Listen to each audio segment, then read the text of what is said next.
It's good to be again in the house of the Lord and worshipping Him. Let me just read you a verse. It's Micah chapter 2 and verse 13. One who breaks open the way will go up before them. They will break through the gate and go out.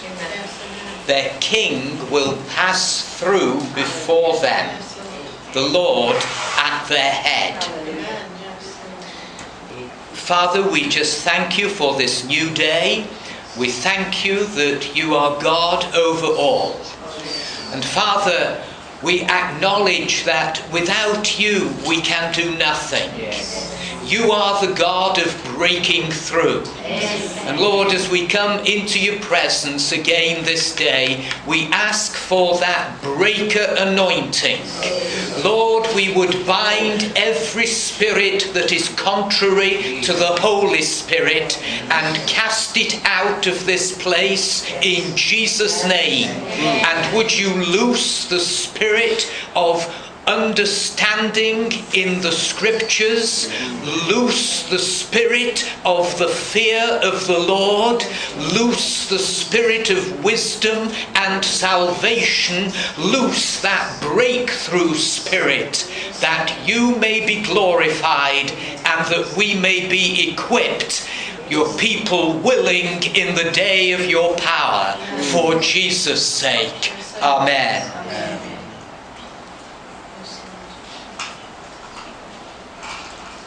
A little poem.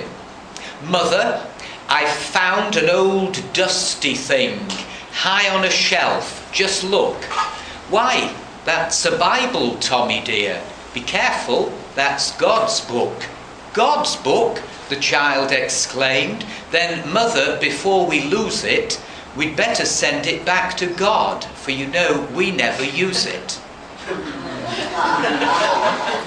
Now God is searching us, and someone has said that if you go to church carrying your Bible and you walk for a mile, you've already preached a sermon a mile long. So many Christians have a Bible, but it's not a well-used Bible. It's almost a protected Bible. But a well-used Bible is a Bible that gets into us. And when his word is in us, then his word can come out of us.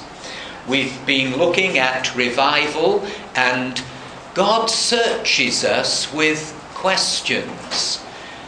Jesus asked very many questions, and sometimes a question given in the Spirit can provoke you, and God can just move into your life and unlock certain areas.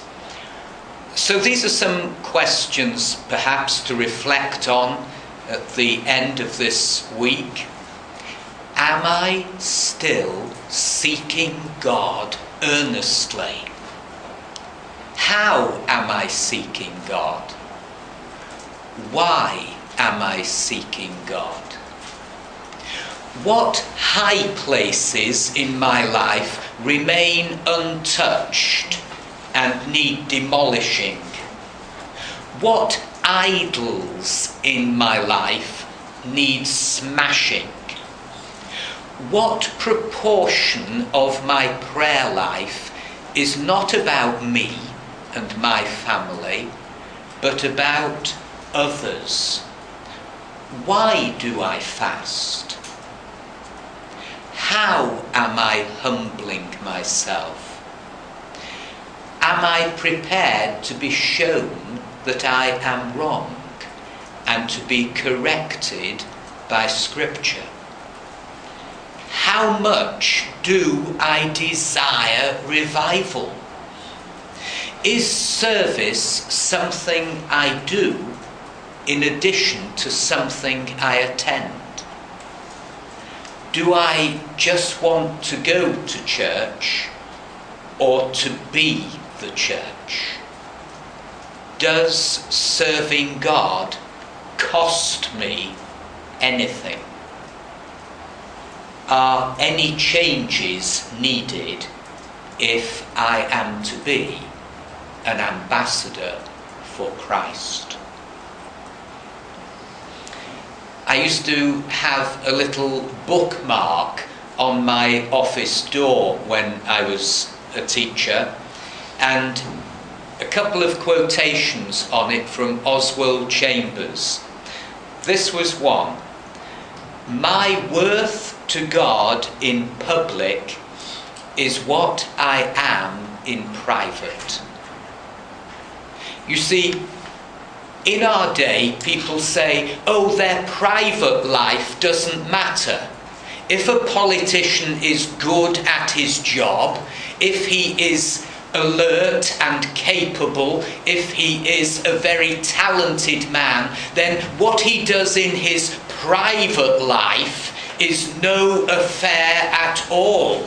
There should be a public life, and he's doing well there, and what goes on in his private life is no one else's business. But it is. God is not schizophrenic, saying we can have a public life and a private life. God deals with the whole person, body, soul and spirit. If I cheat in my private life, I'm likely to cheat in my public life. If I lie in my private life, I'm likely to lie in my public life. It's like accuracy. It's a habit. If you are accurate, then you're going to be accurate publicly or privately. You're going to be accurate morning, noon and night. It's a lifestyle. And Oswald Chambers, who wrote My Utmost for His Highest, said this: "My worth to God in public is what I am in private." How does our private life stand up to scrutiny under the gaze of a holy God?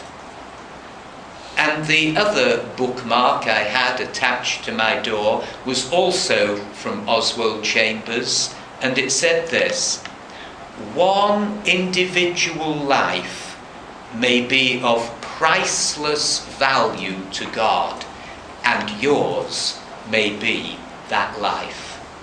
And from time to time, when students would be in my office for correction for whatever reason, as they were going out, they would see this on the door: "One individual life may be of priceless value to God, and yours may be that life." What God can do with a life placed fully at His disposal.